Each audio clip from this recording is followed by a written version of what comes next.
শোর বাচ্চা, তোরা দুই মা বাবা আজকে রাত্রি বেতে দিকে বেরোবি না। তোরা দুই মা বাবা মিলে আমার সংসারটা ধ্বংস করা তাল ধরা দিছা। ডেইলি ভাত খান নাকি?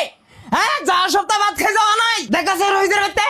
যাওয়া 15 দিন আগে ভাত খাইছে, পয় বলা আনে এবুত্তরি ভাতের নাম মুখ দাবাই করে নাই। আর তোরা সপ্তাহে সপ্তাহে ভাত খান নাকি? সপ্তাহে সপ্তাহে ভাত খান নাকি? টেহা সুদাইছে 5 টাকা নাকি? পেটে 72 বেলে সংসার বানাইছি আর শালা করে ভুট্টা নিয়ে হয়ে কসে কসে পয়সা উড়ায়। মনে কর পয়সা গাছের পাতা, যাই দিলেই পয়সা পড়ে। এই তুমি যাওছে 40 বছরের পোলা পরে গেল কেন? তুমি আমার সংসার ধ্বংস করার বুদ্ধি দিতে চাও। তুমি জানি আমার বাড়িতে আর না, তুমি যাও। হে আগলে নু খিদা নাগবো, যাও সপ্তাহে নু আঁকছি থেকে আগবো না। এই ভাই, তুমি এনে কি করো? হ্যাঁ, যাও এদিকে, যাও যাও যাও। মারি তোমার মারি থেকে যাও, মারি থেকে যাও। খরো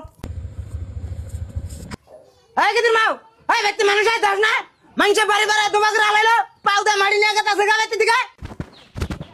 কি হয়েছে? এই তোর 5 বছর আগে কাপড় একটা কিনে দি নাই, এখন তোর আবার কেমন লাগে কাপড় ধরে আলাই যা। দেখো একটা হিসাব বুঝাই, চুল কাটবার গেলে মাসে 100 টাকা করে যাবো। হেনে 2 টাকাতে ব্লেড কিনে যদি টাকলু করি 6 মাসের ভিতরে চুল কাটাও না। কত টাকা বাঁচলো? 600 টাকা। হিসাব করে চলন লাগবো, বুঝছো ভাই? এই কেদার মা, এটা জঙ্গলে থেকে কচু তুলে নিয়েছি। কচুটা একবার সুন্দর করে পানি দিয়ে রান্ধে। আরে ভাই, চড়ি আমি হাতে রাখি মনে মাথা রাখি, তোমার কোনো বাচ্চা জ্ঞান দেবেন নি গাইছে না? বৃষ্টি মরার দিনে আমি চড়ির মধ্যে কেত পড়াই নষ্ট করি। আচ্ছা আন্না তো খাবো হইছেন কে? কিছু খাই না নি? তুই জানো আমি খাই না, তুই জানো আমি খাই না। আমি দিনে যত টাকা খরচ করি তুই মাসে অত করস না। ইনা কথা জানি আমার পকেটে করস না। তোর মেয়ে যে বাড়াই গেছে আমি কবার গেছি। এই কেদার মা, এই ছাগলের বাচ্চা খেতেছে।